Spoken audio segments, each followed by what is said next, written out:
Hi there, my name is Emily Schmitz. I'm going to go over some student learning modalities with you today.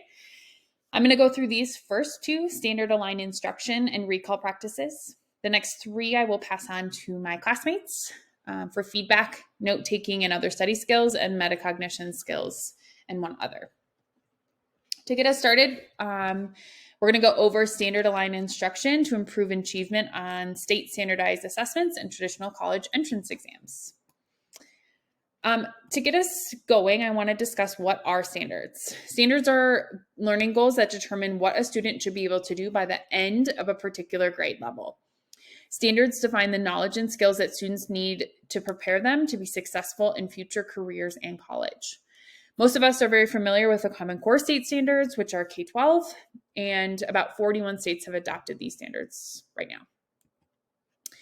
What is aligned instruction? Aligned instruction, or standards aligned instruction, is an approach to teaching that ensures all curriculum, content, and assessments are aligned to these educational standards, like the Common Core. Students are taught the necessary skills and knowledge needed to do well on state standardized tests like CMAS and college entrance exams like the ACT and SAT. Next, I'm going to go over some pros and cons for standard aligned instruction. Standard aligned instruction ensures the necessary knowledge and skills to be career and college ready, like I had mentioned before. It gives really clear, consistent learning objectives, which provides vertical alignment between different grade levels and provides a really great framework for student accountability. Again, it offers cohesiveness when moving from school to school. So if you have a very transient population, a student going from fifth grade at one school to fifth grade at another school should be being taught the same standards, maybe not in the same order, but it offers some cohesiveness when moving. Some things to consider are that the emphasis on really high expectations for each of these standards can be really stressful, especially for students who don't have an equal and equitable access to reach all of these standards, which is not the case for every student in every school. Additionally, I found an article that discussed the negative effects on student achievement in non-targeted subjects, and the largest impact was on marginalized students. Next, I'm going to talk about standards aligned instruction in context. Here, I'm going to give you an example from Bridges, which is a curriculum in Aurora Public Schools that we use to teach math, and this is a fifth grade example. So the Common Core standard for volume here is relate volume to the operations of multiplication and addition and solve real world and mathematical problems involving volume. And then the substandard we're going to discuss is apply the formula volume equals length times width times height and volume equals base times height for rectangular prisms to find volumes of right rectangular prisms and whole number edge lengths in the context of solving real world and mathematical problems. Then you can see here on this student work example that students are being asked to use the volume formula in the context of a real world problem and then solve it. So this example exemplifies that the Common Core standard holds the curriculum to an explicitly high expectation, and that instruction would need to match this outcome. So students are directly meeting this standard through the work. We're going to move on to the next learning modality, which is recall practices. There are three recall practices we're going to discuss today. The first is retrieval, bringing information to mind without materials in front of you. The next is spaced practices, spacing out your studying over time. And the third is interleaving, which is switching between ideas while you study. Again, I'm going to go through some pros and cons of each recall practice. Starting with retrieval, it helps students learn material more efficiently. When they don't have the material in front of them, their notes, a textbook, an anchor chart even, that helps students literally pull the information that they've learned from their brain.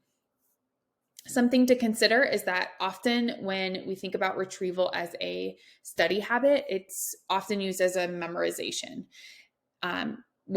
To kind of combat that, it's important to link these recall practices together and make connections between content. The next one is space practices. Something it does well is it offers multiple opportunities to practice skills.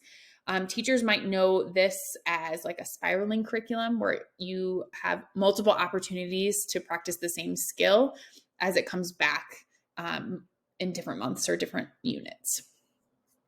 If you don't have a curriculum that does this for you, it can require a lot of planning ahead to remember to go back to things that you've already learned or you've already taught. And then the last one is interleaving. So interleaving offers repetition on skills and cross-curricular connections. So a reminder of what interleaving is switching between ideas while you study. So this offers a lot of cross-curricular connections when you're able to review different skills from different units, even across contents, to really cement that learning in your students' brains.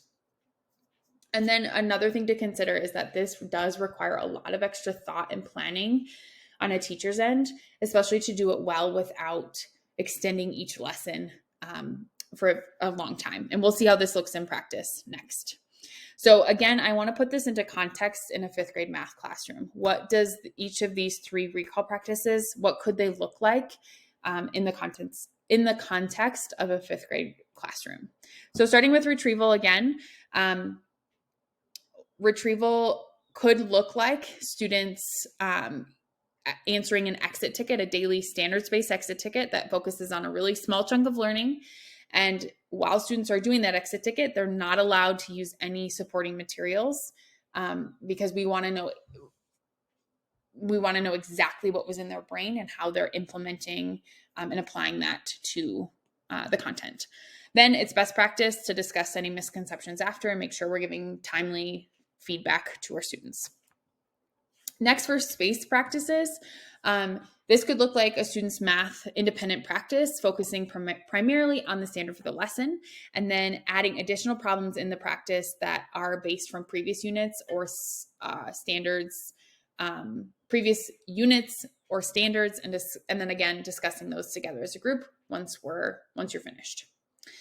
Lastly, interleaving again is like mixing up those topics as you're learning. And this could look like maybe starting a warm-up reviewing multi-digit multiplication and then moving on to a regular lesson with finding the volume of rectangular prisms. So you're mixing that content of multiple different standards.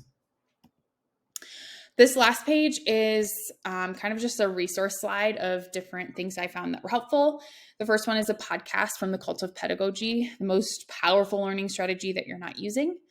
The next two, number 2 and number 3, are 2 websites I found that go into depth on different learning strategies. They have printables, PowerPoints, videos, really resourceful information. And the last